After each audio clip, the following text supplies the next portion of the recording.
In this unit we will be covering the 3 chapters. ठीक है, NCERT के according जो है फर्स्ट चैप्टर आपका रहेगा Indian economy on the eve of independence, second one is development experience 1950 to 90 and economic reform since 1991. ठीक है, तो जो हमारा 1 और 2 चैप्टर है इसका, उसको हमने क्लब कर दिया है डेवलपमेंट एक्सपीरियंस 1947 to 1990. ठीक है, yes. So our first chapter is Indian economy on the eve of independence. अब मैं आपसे अगर बेसिक क्वेश्चन पूछूं कि when did India get its independence, ठीक है ना, तो obviously the answer will be 1947. इनकी अगस्त 1947 में जो है वो इंडिया हमारा आज़ाद हुआ. किससे आज़ाद हुआ? ब्रिटिशर्स से. ठीक है, इसमें मैं थोड़ा सा आपको जो है वो इंट्रोडक्शन देना चाहूँगी चैप्टर की. Yes. The Battle of Plassey 1757 changed the destiny of our country. ठीक है, 1757 में एक लड़ाई लड़ी गई, प्लासी की लड़ाई जिसको हम बोलते हैं, प्लासी का युद्ध जिसको हम बोलते हैं, उससे हमारी कंट्री की जो भाग्य था, जो किस्मत थी, वो पूरी तरह से चेंज हो गई. Now the question arises how the destiny of our country changed. ठीक है, अब ये जो लड़ाई हुई, ये जो बैटल हुई, it was between the Mir Jafar, the nawab of Bengal and the Britishers. ठीक है, जो बंगाल के नवाब थे मीर जाफ़र और ब्रिटिशर्स के बीच में जो है वो ये लड़ाई हुई. तो इसमें कौन जीत गया? ब्रिटिशर्स जीत गए. ठीक है ना. अब ब्रिटिशर्स ऑब्वियसली जीत गए, तो उन्होंने बंगाल को अपना जो है वो एक कॉलोनी बना लिया, और धीरे धीरे उन्होंने फिर इंडिया के जो दूसरी स्टेट्स थी, दूसरा पार्ट थे इंडिया के, उनको भी अपने अंडर लेना शुरू कर दिया. इस तरह से जो ये रूल है ब्रिटिशर्स का, वो हमारे इंडिया में स्टार्ट हो गया. ठीक है, और आपको पता है, मतलब आप सभी ने 10th तक सोशल स्टडीज़ पढ़ी हैं, तो पता है आपको जो मेन मोटिव था ब्रिटिशर्स का. ठीक है, कोई भी वो इंडिया में काम करते थे, ठीक है, वो इस तरह से काम करते थे ताकि उनकी खुद की कंट्री को, खुद की इकोनॉमी को जो है वो बेनिफिट मिले. ठीक है, हमारी इंडिया को बेनिफिट मिले, इसका जो था वो कोई ऐसा उनका प्राइमरी मोटिव नहीं होता था. Primary motive was to promote the and protect the economic interest of their home country only. ठीक है, फिर उन्होंने मतलब कुछ भी जो कि इंडिया की जीडीपी क्या है, पर कैपिटा इनकम क्या है, इसके लिए भी उन्होंने कोई एफर्ट्स नहीं किया. जैसे मैंने आपको पहले ही बता दिया, दे didn't make any efforts to develop or to grow the country of India. ठीक है, इंडियन कंट्री. यस, इसमें 1 मार्क के अकॉर्डिंग क्वेश्चन पूछा जाता है. वेरी इंपॉर्टेंट क्वेश्चन, ये आपके एनसीईआरटी का भी क्वेश्चन है कि नेशनल इनकम और पर कैपिटल के उनके एस्टिमेट्स किसने तैयार किए थे. ठीक है, तो इसका आंसर है Dadabhai Naoroji, William Digby, Findlay Shirras, VKRB Rao, RC Desai. कोई भी नाम इसमें से आप 2-3 नाम लर्न कर लीजिए. ठीक है ना, तो ये 1 मार्क का क्वेश्चन आपका बन जाता है. अब आपको क्वेश्चन पूछा जा सकता है, फर्स्ट एस्टिमेट किसने तैयार किया था? दादा भाई नौरोजी ने. कब किया? 1876 में. ठीक है बच्चे, इसको 1 मार्क के क्वेश्चन अच्छे से इसको कर लेना, MCQs में पूछे जा सकते हैं ये. ठीक है, और जो फर्स्ट साइंटिफिक एस्टिमेट्स थे, मतलब प्रॉपर फॉर्मूला लगा के, प्रॉपर डेटा कलेक्ट करके जो एस्टिमेट्स तैयार किए गए, वो किसने तैयार किए, वो किसने बनाया? VKRB राव. ठीक है, यस. अब ये कुछ ऐसी इंट्रोडक्शन थी इस चैप्टर की. अब हम 1 बाय 1 इस चैप्टर में करेंगे कि जब हमारे इंडिया इंडिपेंडेंट हुआ, यानी कि 1947 में जब इंडिया हमारा इंडिपेंडेंट हुआ, ब्रिटिशर्स यहाँ से चले गए इंडिया को छोड़ के. ठीक है, तो उस टाइम पे हमारे जो डिफरेंट सेक्टर्स थे उनकी क्या कंडीशन थी. ठीक है, डिफरेंट सेक्टर जैसे कि हमारा एग्रीकल्चर सेक्टर हो गया, इंडस्ट्रियल सेक्टर हो गया, और फॉरेन ट्रेड की क्या हालत थी, और हमारा इंफ्रास्ट्रक्चर कैसा था, हमारी जो पॉपुलेशन थी उसके फीचर्स, डेमोग्राफिक प्रोफाइल क्या था हमारा. We will be covering these सब टॉपिक्स अंडर दिस चैप्टर. ठीक है, so first of all the agriculture sector on the eve of independence. ठीक है, yes. Now the features. What were the features of agriculture sector on the eve of independence? The first feature was the low level of productivity. ठीक है। Now the first question arises, what do you mean by productivity? Productivity means the output per hectare of land, ठीक है, यानी कि 1 hectare land से output हमें कितना मिल रहा है। अगर वो कम मिल रहा है तो लो प्रोडक्टिविटी है, अगर वो ज्यादा मिल रहा है तो ज्यादा प्रोडक्टिविटी है। प्रोडक्शन मतलब अगर ज्यादा हो रहा है, ठीक है ना, 1 पीस ऑफ लैंड से अगर 1 क्विंटल जो है उसकी प्रोडक्टिविटी है, उसकी क्षमता है पैदा करने की प्रोडक्शन, तो उस पीस ऑफ लैंड की जो प्रोडक्टिविटी है वो 1 क्विंटल हो गई, ठीक है ना। और अगर वो पीस ऑफ लैंड 1 क्विंटल से कम प्रोड्यूस कर रहा है, ठीक है, तो इसका मतलब ये हुआ कि उसकी प्रोडक्टिविटी कम है। और अगर वो मान लो जो है वो इक्वलेंट टू 1 क्विंटल या मोर देन 1 क्विंटल प्रोड्यूस कर रहा है तो उसकी प्रोडक्टिविटी ज़्यादा हो गई। तो उस टाइम पे जो हमारी इंडियन एग्रीकल्चर थी उसकी प्रोडक्टिविटी बहुत लो थी, ठीक है ना, क्योंकि ब्रिटिशर्स ने कोई एफर्ट्स नहीं किया, कोई इन्वेस्टमेंट की तरफ उन्होंने ध्यान नहीं दिया कि एग्रीकल्चर सेक्टर को डेवलप किया जाए, ठीक है ना। अब नेक्स्ट पॉइंट है हमारा हाई डिग्री ऑफ वल्नरेबिलिटी, ठीक है, insecurity, high degree of insecurity in agriculture, ठीक है। एग्रीकल्चर आपको पता है, आज भी आप देखते हैं, नो डाउट आज की डेट में इरिगेशन मींस बहुत सारे आ गए हैं, बट अभी भी कुछ एरियाज ऐसे हैं, कुछ विलेजेस ऐसे हैं जहाँ पे एक किसान को जो है वो मॉनसून के ऊपर डिपेंड रहना पड़ता है, रेन के ऊपर डिपेंड कर रहना पड़ता है अपनी प्रोडक्शन के लिए, ठीक है। तो उस टाइम पे भी ऐसा ही था। ऑब्वियसली आपको पता है कि agriculture is dependent upon rainfall, ठीक है। तो ब्रिटिशर्स ने कोई एफर्ट्स नहीं लिया कि वो कुछ परमानेंट मींस ऑफ इरिगेशन को डेवलप करे, ठीक है, लाइक वेल्स, कैनाल्स, ये सब, कि ताकि प्रोडक्शन जो है वो रेनफॉल से अफेक्ट ना हो, ठीक है ना। यस, कभी जैसे आप देखते हैं कि कई बार जो है वो ड्रॉट की सिचुएशन आ जाती है, तो ऑब्वियसली जब रेनफॉल ही नहीं हो रहा है तो किसान के पास कोई मींस भी नहीं है इरिगेशन का, और फिर उसकी फसल जो भी उसने मतलब बीज बोया था वो खराब हो जाएगा, ठीक है ना, इस तरह से। यस, नेक्स्ट है हमारा a wedge between owners of the soil and the tiller of the soil. ये बहुत ही बड़ी प्रॉब्लम थी ब्रिटिशर्स राज में। जो ओनर ऑफ द सॉइल था, जो सॉइल का मतलब है यहाँ पे लैंड, जो खेत का मालिक था और जो उस खेत पे खेती करते थे, they were not the same person, ठीक है ना। उनके बीच में एक खाई थी, बहुत बड़ा गैप था, ठीक है, दूरी थी बहुत बड़ी, ठीक है, जो ओनर्स ऑफ द सॉइल थे और जो टीलर ऑफ द सॉइल थे, ठीक है। तो जैसे इसमें है agriculture was characterized by a growing gulf between owners of the soil on one hand and tillers of the soil on the other hand, ठीक है।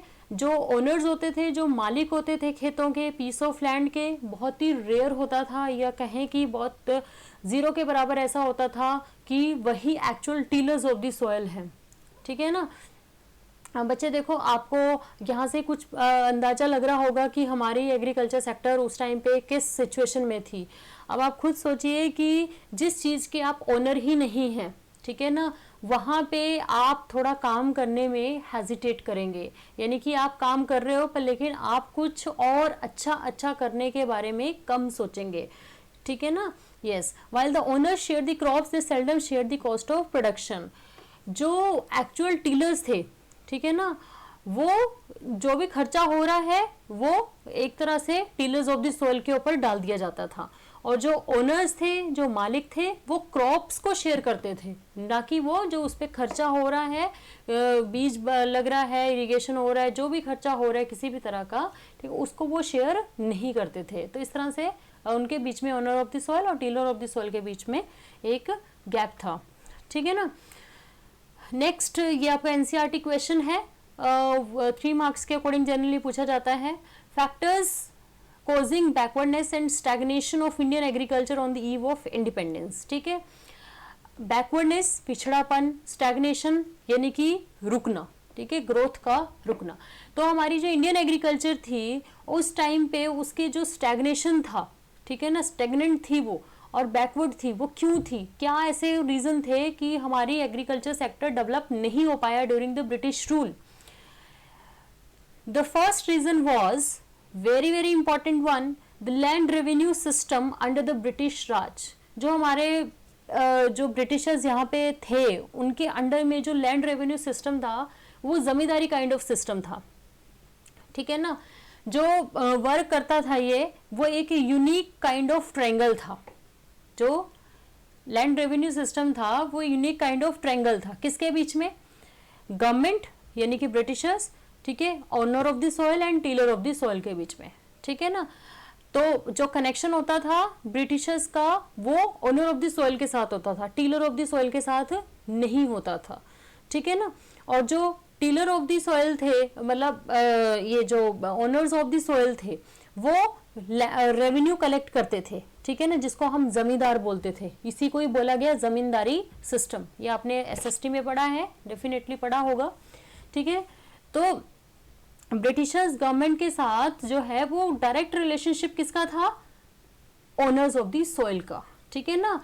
जो उस पे काम करते थे, जो खेतों में काम करते थे, बीज बोने का, फसल काटने का, फसल बोने का काम जो करते थे, वो टीलर ऑफ द सॉइल, उनका गवर्नमेंट के साथ कोई भी रिलेशनशिप नहीं था, ठीक है ना। अब आप खुद सोचिए कि गवर्नमेंट के बीच में और जो टीलर ऑफ द सॉइल है उनके बीच में डायरेक्ट रिलेशनशिप नहीं है, ठीक है। अब उस डायरेक्ट रिलेशनशिप ना होने की वजह से क्या होता था, more and more exploitations of the tiller of the soil, ठीक है ना। बहुत ज्यादा उनका शोषण होता था, एक्सप्लॉयटेशन होता था। कहने का मतलब कि मान लीजिए गवर्नमेंट ने फिक्स करके दिया है कि आपको 10% जो है वो रेवेन्यू कलेक्ट करना है, ठीक है, और जो ओनर ऑफ द सॉइल है वो 12% रेवेन्यू कलेक्ट कर रहे हैं। तो यहाँ पे जो नुकसान है वो किसको हो रहा है, टीलर ऑफ दी सॉइल को, जो उस खेत पे काम कर रहा है, ठीक है। अब 2% जो है वो पैसा किसने कमा लिया बीच में से, ओनर ऑफ दी सॉइल ने। और गवर्नमेंट ने तो 10% डिसाइड करके दिया था, तो गवर्नमेंट के पास अपना 10% चला गया और जो रिमेनिंग 2% है वो ओनर के पास चला गया, ठीक है। So this was popularly known as zamindari system of land revenue, ठीक है। और इससे क्या हुआ कि जब टीलर्स को ऐसा लगा कि हमारी कोई अहमियत नहीं है, क्योंकि उनका सिर्फ मेन जो वर्क था वो क्या था, सिर्फ पीस ऑफ लैंड पे काम करना, ठीक है ना, फसलों को बोना, फसलों को काटना, इससे अलावा कुछ भी नहीं था। तो they converted into their status converted into the landless labourers, ठीक है। वो एक लैंडलेस लेबर के रूप में कन्वर्ट हो गए कि उनके पास जो है वो जमीन, वो भूमिहीन है, जमीन नहीं है उनके पास और वो जमीन पे काम कर रहे हैं, ठीक है। Next is forced commercialisation of agriculture. I hope you people are very much familiar with the concept of with the word commercialization. Commercialization means कि जब हम किसी चीज को अपने प्रॉफिट के लिए, अपनी इनकम अर्न करने के लिए प्रोड्यूस कर रहे हैं, ठीक है। तो ब्रिटिशर्स ने क्या किया था, फार्मर्स को उन्होंने फोर्स किया, उनको शिफ्ट किया कि आप अब फूड ग्रेन जो है वो फसलें ना उगा के आप कैश क्रॉप्स को उगाएंगे, ठीक है, जिसको उन्होंने कमर्शियल क्रॉप्स का नाम दे दिया। और उसमें पर्टिकुलरली किसको, इंडिगो को उगाना था, ठीक है। आज की डेट में आप देखते हैं जो व्हाइट कपड़े होते हैं, हम उनको जो है वो उजाले से, उजाला एक आता है उस पे हम मतलब जैसे यूज करते हैं व्हाइट कपड़ों के लिए, ठीक है ना। पहले के टाइम में बोला जाता था नील, ये इंडिगो नील ही होता है। आप अपने पेरेंट्स से उनसे जो है वो जनरल डिस्कशन में पूछ सकते हैं, ठीक है। तो इंडिगो को उन्होंने ज़्यादा स्ट्रेस फोर्स किया फार्मर्स को कि भाई आप इंडिगो को प्रोड्यूस करो। अब इसका रीज़न ये था कि जिस टाइम पे ब्रिटिशर्स यहाँ पे आए थे उसी टाइम पे साइड बाई साइड साइमल्टेनियसली उनकी कंट्री में इंडस्ट्रियलाइजेशन की जो प्रोसेस थी वो बहुत तेज थी, इंडस्ट्रियलाइजेशन बहुत बड़े स्केल पे जा रहा था, ठीक है ना। अब उनको वहाँ पे जो वहाँ उनकी टेक्सटाइल इंडस्ट्री थी, ब्रिटेन की, ब्रिटिशर्स की जो टेक्सटाइल इंडस्ट्री थी, वहाँ पे उनको ये इंडिगो चाहिए था, किसके लिए, डाई करने के लिए और ब्लीचिंग ऑफ दी टेक्सटाइल, ठीक है ना। तो इस तरह से क्या हुआ कि जब उन्होंने ऑब्वियसली, अगर आप फूड क्रॉप्स नहीं उगा रहे हैं और कैश क्रॉप्स पे आपका पूरा ध्यान है, no doubt it can be considered as a positive point in agriculture sector, ठीक है, बिकॉज बाद में जाके फिर किसानों को ऐसे ये भी महसूस हुआ कि भाई हमें फसलें सिर्फ अपने खाने के लिए नहीं उगानी चाहिए, बल्कि वो हम उनको सेल करके अपनी अर्निंग भी कर सकते हैं. But at that time it was not necessary, it was not important to grow the cash crops. उस टाइम पे इम्पोर्टेंट था कि वो अपनी कंजप्शन के लिए जो है वो फूड क्रॉप्स उगाएं, पर लेकिन ब्रिटिशर्स ने उनको स्ट्रेस दिया, उनको फोर्स किया that they must grow the commercial crops only. ठीक है. Third point is partition of the country. ठीक है, पार्टीशन हुआ कंट्री का 1947 में. इंडिया एंड पाकिस्तान, आपको पता है दोनों का पार्टीशन हुआ, मतलब इंडिया और पाकिस्तान अलग अलग हो गए. और इस पार्टीशन की वजह से जो मोस्ट फर्टाइल लैंड थी it went to the East Pakistan. ठीक है, it leads to food crisis in the country. Food crisis इसलिए हो गए थे क्योंकि वो वाला एरिया जहाँ पे फूड क्रॉप्स जो थी वो ज़्यादा पैदा होती थी, फर्टिलिटी ज़्यादा थी, फर्टाइल लैंड थी जो, वो ईस्ट पाकिस्तान, वो पाकिस्तान की तरफ चली गई डिवीजन के टाइम पे, जब लैंड का डिवीजन हुआ. इसकी वजह से इंडिया में जो है वो फूड क्राइसिस शुरू हो गए. और पहले भी ब्रिटिशर्स ने तो कैश क्रॉप्स को ज़्यादा वो किया, और दूसरा फिर पार्टीशन हो गया, उसकी वजह से ज़्यादा प्रॉब्लम हो गई. और jute industry was most severely affected due to partition. ठीक है, 1 मार्क के अकॉर्डिंग क्वेश्चन पूछा जा सकता है ये. Yes, and this was all about the agriculture sector on the eve of independence. ठीक है, हमने उसके फीचर्स कर लिए, हमने उसके रीजंस कर लिए, why the agriculture sector was stagnant, क्यों वो ग्रोथ नहीं कर पा रहा था. ठीक है. नाउ नेक्स्ट है हमारा industrial sector on the eve of independence. Industrial sector की भी हालत बहुत खराब थी. ठीक है, उन्होंने सिस्टमेटिक वे से डी इंडस्ट्रियलाइजेशन किया. उन्होंने हमारी जो हैंडीक्राफ्ट इंडस्ट्री थी, जो हमारे हैंडीक्राफ्ट प्रोडक्ट थे, जिनका इंटरनेशनल मार्केट में बहुत ज़्यादा डिमांड थी, ब्रिटिशर्स गवर्नमेंट ने अपनी डिस्क्रिमिनेटरी पॉलिसी को फॉलो करते हुए हमारी हैंडीक्राफ्ट इंडस्ट्री को ध्वस्त कर दिया, पूरी तरह से डिस्ट्रॉय कर दिया. ठीक है, एक तो ये इस तरह उन्होंने मतलब इंडियन इकोनॉमी को प्रॉब्लम में लाए वो. दूसरा है उन्होंने मॉडर्न इंडस्ट्री की तरफ, उसकी डेवलपमेंट हो, मॉडर्न इंडस्ट्रीज सेटअप आए, स्ट्रक्चर आए, ठीक है, उसकी तरफ उन्होंने बिल्कुल भी ध्यान नहीं दिया. ठीक है, there was very much lack of deficiency of investment opportunities. ठीक है. Now decay of handicrafts. ठीक है, किस तरह से हैंडीक्राफ्ट इंडस्ट्री का डिके हुआ, कैसे वो डिस्ट्रॉय हो गई. ठीक है, सबसे पहले उन्होंने क्या किया, डिस्क्रिमिनेटरी टैरिफ पॉलिसी को फॉलो किया.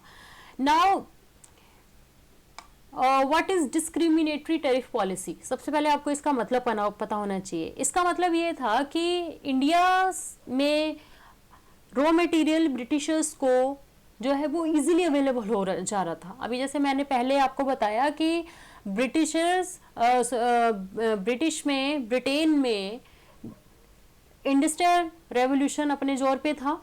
ठीक है, अब उनको अपनी टेक्सटाइल इंडस्ट्रीज वगैरह के लिए, जैसे इंडिगो चाहिए था उनको, इसलिए उन्होंने हमारे फार्मर्स को फोर्स किया कि वो उगाएं. फिर उन्होंने ये भी देख लिया कि रॉ मटेरियल हमें जो है वो इजीली यहाँ से इंडिया से मिल सकता है, तो उन्होंने फ्री एक्सपोर्ट करवा लिया रॉ मटेरियल का इंडिया से. और जो वहाँ पे फाइनल गुड्स बन रही थी, जो भी फाइनल प्रोडक्ट बन रहा था, तैयार हो रहा था, वो उनको यहाँ पे फ्री में इंपोर्ट करवा रहे थे. ठीक है, बट वो जो इंडियन हैंडीक्राफ्ट्स थे, जो हाथ से बने हुए चीजें थी इंडिया की, ठीक है, उसके ऊपर वो हैवी ड्यूटी इम्पोज कर रहे थे. हैवी ड्यूटी मतलब बहुत ओवर टैक्स, मतलब हैवी टैक्स वो लगा रहे थे. ठीक है, जब हम कोई भी यहाँ से उनको भेज रहा था हैंडीक्राफ्ट्स प्रोडक्ट्स को. ठीक है, तो आप खुद सोच सकते हैं कि किसी चीज के ऊपर अगर टैक्स ज्यादा लग रहा है तो वो चीज महंगी होगी या सस्ती. डेफिनेटली वो चीज़ महंगी होगी, और जो चीज़ महंगी होती है हम उसको कम डिमांड करते हैं. और जब हमारे प्रोडक्ट की डिमांड ही नहीं होगी तो यहाँ से फिर प्रोडक्ट हमारा एक्सपोर्ट होगा ही नहीं. ठीक है, इस तरह से जो है वो उन्होंने धीरे धीरे हमारी हैंडीक्राफ्ट इंडस्ट्री को डिस्ट्रॉय कर दिया. ठीक है, तो इस केस में इंडिया हमारा जो था वो नेट इंपोर्टर बन गया था फिनिश्ड गुड्स का, और नेट एक्सपोर्टर बन गया था रॉ मटेरियल का, अगर हम ब्रिटिशर्स के पॉइंट ऑफ व्यू से देखते हैं इसको, ठीक है। नेक्स्ट है फिर competition from machine made products. अब देखो जो ब्रिटिशर्स की जो टेक्नोलॉजी थी, टेक्निक थी, वो किसका यूज़ करते थे, वो मशीन्स का यूज़ करते थे प्रोडक्ट को बनाने के लिए, ठीक है। इससे जो है वो हमारे इंडियन प्रोडक्ट को बहुत टफ कंपटीशन मिला, हैंडक्राफ्ट प्रोडक्ट को बहुत टफ कंपटीशन मिला, ठीक है ना। तो मशीन मेड प्रोडक्ट्स होते हैं, आपको पता है कि वो आउट एक्सेल कर रहे थे इंडियन हैंडीक्राफ्ट प्रोडक्ट्स को, ठीक है। जो हाथ से मशीन से सफाई ज़्यादा आ रही थी प्रोडक्ट में, उनकी डिज़ाइनिंग में, ठीक है, कढ़ाई बुनाई जो भी है, और जो हाथ से काम कर रहे थे उसमें इतनी सफाई नहीं आ रही थी। और आपको ये भी पता है कि मशीन से जब हम काम करते हैं तो हमारा प्रोडक्शन कम टाइम में ज़्यादा होता है, ठीक है। और जब हम हाथ से काम करते हैं तो हमारा प्रोडक्शन कम होता है और टाइम भी ज़्यादा लगता है, ठीक है। सो कंपटीशन जो है वो बड़ा ही cut throat kind of competition हो गया था इंडियन हैंडीक्राफ्ट प्रोडक्ट्स के बीच में और जो ब्रिटिशर्स की मशीन मेड प्रोडक्ट्स थे, ठीक है। नेक्स्ट है पॉइंट आपका न्यू पैटर्न ऑफ डिमांड, ठीक है। न्यू पैटर्न ऑफ डिमांड का मतलब है कि लोगों की डिमांड का जो पैटर्न था वो चेंज हो गया, ठीक है। कैसे चेंज हुआ, क्योंकि यहाँ पे ब्रिटिशर्स आ गए, अब वो लोग अपने कल्चर को यहाँ फॉलो करते थे, ठीक है। अब जो एक न्यू क्लास एमर्ज हो रही थी इंडिया में, उन्होंने वेस्टर्न लाइफस्टाइल को फॉलो करना शुरू कर दिया। वेस्टर्न लाइफस्टाइल को फॉलो करने का मतलब है कि वो इंडियन प्रोडक्ट्स की डिमांड को कम करेंगे और जो ब्रिटिशर्स के प्रोडक्ट की डिमांड है उनको वो ज़्यादा फेवर करेंगे, ठीक है। तो इसकी वजह से भी जो है वो हमारी हैंडीक्राफ्ट इंडस्ट्री को प्रॉब्लम हुआ। नेक्स्ट है इसका पॉइंट, जो हमने पहले 3 पॉइंट्स किए हैं वो पहले 3 पॉइंट्स आएंगे कि किस तरह से हमारा हैंडीक्राफ्ट इंडस्ट्री प्रॉब्लम में आया, कैसे उसका डिस्ट्रक्शन हुआ, ठीक है, कैसे वो डिस्ट्रॉय हो गया। नेक्स्ट है हमारा पॉइंट, ये मेन पॉइंट इसका, लोप-साइडेड और uneven modern industrial structure. Britishers ने मॉडर्नाइजेशन को बिल्कुल परमिट नहीं किया इंडिया में। They didn't permit any kind of modernisation of the industry. उन्होंने कैपिटल इंडस्ट्री को, मॉडर्न इंडस्ट्री को बिल्कुल भी उन्होंने इनिशिएटिव नहीं लिया, ठीक है ना। Not encourages the growth of heavy industries, heavy industry और कैपिटल इंडस्ट्रीज, है ना। कैपिटल या फिर हैवी इंडस्ट्रीज होती हैं ऐसी इंडस्ट्रीज जिसमें मशीनों का प्रोडक्शन होता है, ठीक है। बहुत बड़ी बड़ी मशीनें बनती हैं, भारी भारी मशीनें बन रही हैं, जो मशीनें और फर्दर प्रोडक्शन के लिए, दूसरे चीज़ों की प्रोडक्शन के लिए यूज़ होती हैं, ठीक है। तो ब्रिटिशर्स ने, क्योंकि उनकी खुद की कंट्री में इतना इंडस्ट्रियल रेवोल्यूशन चल रहा था, इतनी तेजी से प्रोग्रेस कर रहा था इंडस्ट्रियलाइजेशन, कि वो इंडिया में जो है वो नहीं चाहते थे कि यहाँ पे कोई मॉडर्न इंडस्ट्री या फिर कैपिटल इंडस्ट्री यहाँ पे सेटअप हो, ठीक है। फिर ठीक है, कोई ना कोई तो एक्सेप्शनल केसेस होते ही हैं, ठीक है, इनिशिएटिव लेता है कोई कोई। तो यहाँ पे जमशेद जी टाटा थे जो, उन्होंने इनिशिएटिव लिया यहाँ पे, और फिर 1907 में उन्होंने, जिसको आप आज की डेट में टिस्को के नाम से जानते हो, उन्होंने फिर Tata iron and steel company को, स्टील इंडस्ट्री को उन्होंने सेटअप किया, ठीक है। बिहार में फर्स्ट प्लांट उन्होंने लगाया, प्लांट का मतलब है फैक्ट्री, ठीक है ना। जमशेदपुर में उन्होंने बिहार में पहला प्लांट जो है वो आयरन एंड स्टील कंपनी का सेटअप किया, ठीक है। तो 1 मार्क के अकॉर्डिंग क्वेश्चन पूछा जा सकता है, टिस्को की फुल फॉर्म पूछी जा सकती है, और इंडस्ट्री, फर्स्ट इंडस्ट्री कौन सी थी जो ब्रिटिशर्स के टाइम पे इंडिया में सेटअप हुई, ठीक है, वो क्वेश्चन पूछा जा सकता है आपसे, ठीक है। सो students, we have completed 2 sectors on the eve of independence, agriculture sector and industrial sector, ठीक है। आप इसके अच्छे से नोट्स बना लीजिएगा, और 1 मार्क के क्वेश्चन जो मैंने बताए हैं वो आप अच्छे से पढ़ लीजिएगा, और एनसीईआरटी बुक में, इंडियन इकोनॉमिक डेवलपमेंट की जो एनसीईआरटी बुक है, 1 मार्क के जो भी क्वेश्चन बन रहे हैं वो आप अपनी नोटबुक में अच्छे से प्रिपेयर करते रहिएगा, ठीक है। Thank you so much.